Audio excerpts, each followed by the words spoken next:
నెల్లూరు జిల్లాలో కరేడు ఉద్యమం అణిచివేతకు ప్రభుత్వం కుట్ర చేస్తున్నట్లు తెలుస్తోంది. కరేడు ఉద్యమకారులపై అక్రమ కేసులు బనాయిస్తోంది.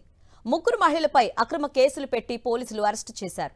దీంతో ఉలవపాడు పోలీస్ స్టేషన్ వద్ద కరేడు రైతుల ఆందోళన చేపట్టారు. కరేడు రైతులకు వైఎస్ఆర్ కాంగ్రెస్ పార్టీ ప్రజా సంఘాలు మద్దతు తెలిపాయి.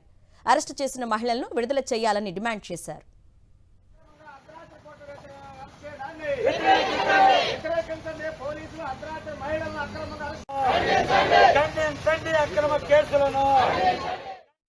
ఎప్పుడు గొడవ జరుగుతూనే ఉంటాయి. అలాగే నిన్న కూడా గొడవ జరిగింది.